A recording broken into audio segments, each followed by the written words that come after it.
So on Saturday I had some time to kill in Dublin, so I popped into my old job in Great Outdoors. And I have to tell you, I really missed it. I worked there for 2.5 years, I made some great friends, I learned a ton, and I really enjoyed working there for the most part. Obviously I enjoyed catching up with my old crew, and it was nice to know that some of them were watching these videos. Thank you, Aaron. But I also missed having a greater sense of purpose in my work life, having a genuine interest in the products we sold, being able to spend time with some of the customers, not all, but some of the customers, and being able to educate them on the gear they were picking up for whatever trip or expedition they were going on, instead of just selling them stuff. Honestly, part of me really wanted to work there again. And then on, you mentioned that Black Friday was coming up, and all I could think was, thank God I don't have to deal with that anymore. Sales in there used to absolutely kill me because the education element of the job just went out the window. People only looked at price tags and weren't concerned with whether the gear they were getting was fit for purpose for whatever they were doing, or even if the boots they were getting a great deal on actually fit their feet properly. I used to get incredibly stressed out when things were done as I saw it wrong. Not because I'm a control freak or anything, but because we were genuinely the best at what we did, so why would we do anything if it wasn't done the best way?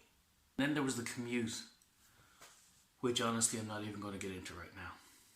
I mention all this because of two phrases. One is you always look back with rose-tinted glasses, and the second is hindsight is always 20/20. The first of these might not always be accurate, but the second one definitely isn't. Your memory, as much as you might believe it, isn't always telling you the truth. Two people can remember the same event in the same time and place and both remember it completely differently. This is because your brain, like a computer, hates gaps in information. But unlike a computer, it generally doesn't come up with an error message when it finds a gap. Rather, it will use logic or past experience or pattern recognition of the image it has so far to fill in those gaps with extra and often incorrect details. Magicians actually use this to their advantage.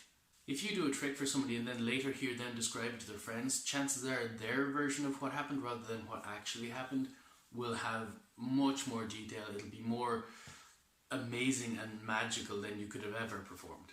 This actually happened to me in the past, where I was at a party for my friend Sinead when she was leaving Dublin, and I was talking to one of her workmates and he asked me to do a trick for him. So of course I did. I asked him what his daughter's name was and he told me. So I said, okay, I want you to think about her first birthday. Don't think about anything else. Don't give me any clues. Don't tell me how long ago it was. Just picture the actual scene and only think about that. And I was able to magically guess his daughter's age, and he was amazed. He told Sinead about it just a few minutes later. He was saying that I said, okay, picture her birthday party, now imagine the cake, think the party hat you were wearing, and he was adding in all these details that I had never even thought of, never mind mentioned. Now this is great for magicians, but it's not so great for the justice system, and there's actually a really good TED talk on why eyewitnesses get it wrong if you want to look it up after this video.